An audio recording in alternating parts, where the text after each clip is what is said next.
welcome to Revolt Review. I'm Nikki. And I'm Brian, and this is the show where each week we're bringing you the hottest stories from music, movies, television, and all the things you want to know about right now. All right, this is what we got for you. Trump's rallies are getting riotous. John Legend's Twitter fingers. Obama joins the rap game.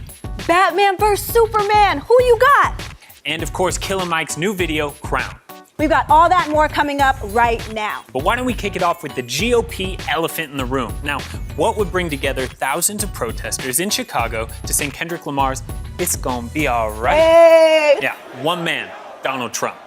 Love him or hate him, the businessman turned reality star turned politician definitely knows how to command attention. He certainly does. And as the larger-than-life personality makes his run to the White House, his peaceful little rallies seem to be becoming more like battle royales. But this time, instead of violence, these protesters elected to pimp a butterfly. We gon' be alright. Hey, we gon' be alright. Hey, we gon' be alright. Yeah, maybe next time they'll sing something like, I don't know, Highway to Hell. But speaking of singers, John Legend has decided to join the political conversation. Now, usually it's his wife, Chrissy Teigen, who's all over social media, but this time it's Legend who is tired of the Trump madness. So this is what went down. Trump's son, Don, said that the protesters don't even know why they're protesting, and he called them sad. Yeah, well, that is when John jumped right back in and said, pretty sure they're protesting your racist dad. Hashtag it's not complicated. That's when things got heated, when John said the Trumps were endorsed by the KKK. Yeah, which they are, Nikki. That's when he pretty much just dropped the mic. Pretty sure anyone would drop the mic at that point.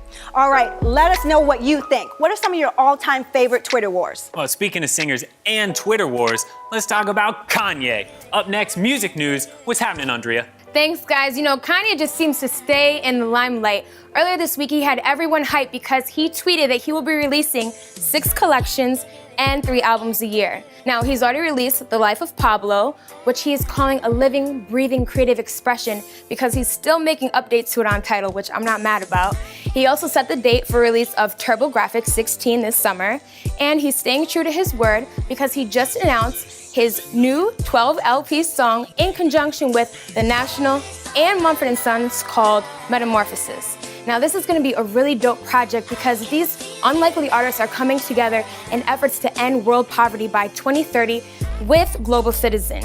I think this is going to be so beautiful because you have these artists using their gifts to really shed a light on something that people might not really know about, and I'm really excited to hear more about it. And the songs from the album, they're inspired by the words of fans and activists all over the world, so I'm really hyped to see what happens with that.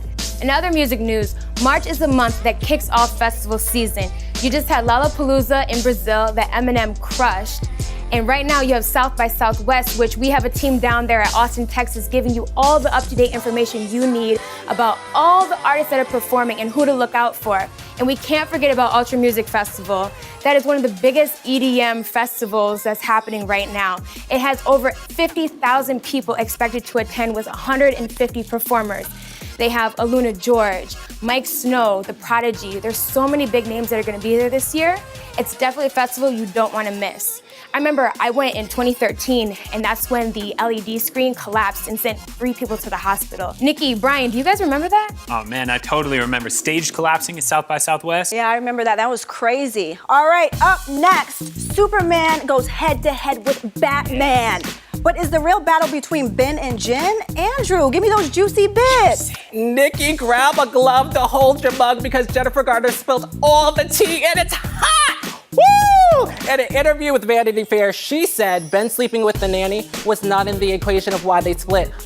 They had already separated. And Jen is quoted saying, when his sun shines on you, you feel it. But when the sun is shining elsewhere, it's cold. Woo! Makes me chilly just saying it out loud. PB&J versus Ham and Cheese. Early risers versus night owls. The next great battle begins March 25th. I'm talking Batman versus Superman starring Ben Affleck and Henry Cavill.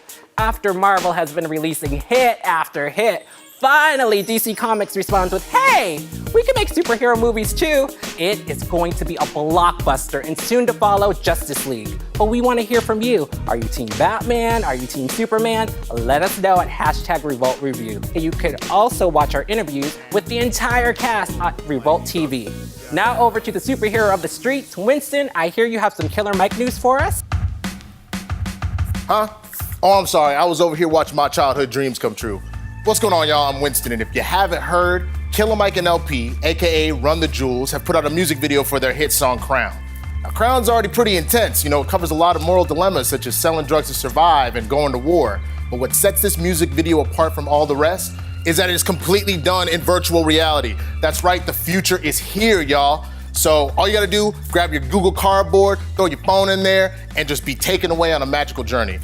Or if you're balling on a budget, just get your really expensive smartphone and you can just watch it on there by itself. Pretty much this world is completely 360 degrees. That's how they shot it with the camera. So you can see different people having different conversations while you're actually watching the video. It's like a choose your own adventure storybook, y'all, which is my favorite type of book because it gives me options. So if you will excuse me, I'm gonna get back to this. I'll see y'all next week. That video is a game changer. Well, let's finish on America's #1 game changer, President Barack Obama, proving yet again that he is hip hop. He invited Lin-Manuel Miranda to the White House to do a little bit more than just speak. He asked the drummer to drop a beat, dopeness ensued, and he loved it. Yeah, it was pretty legit, guys. Check it out. Drop the beat.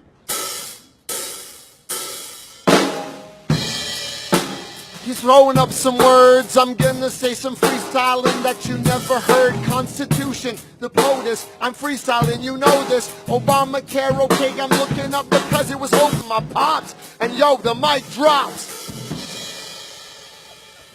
How good is that? You think that's going viral? That was so sick. And you gotta love Obama. Let's hope our next president is damn cool like him. Yeah, and at least Barack knows that he can join the rap game when he hangs up his presidential gloves. I'd buy his album. I would too. All right, guys, thank you so much for hanging out with us on the Revolt Review. Make sure to like us on Facebook and check us out on Instagram and Twitter @Revolt TV, #Revolt Review. See you guys later. Bye. Then if it was square, opportunity knocks and I can't stop. I'm here with the president and my pops. And yo, the mic drops. How good is that? You think that's going viral?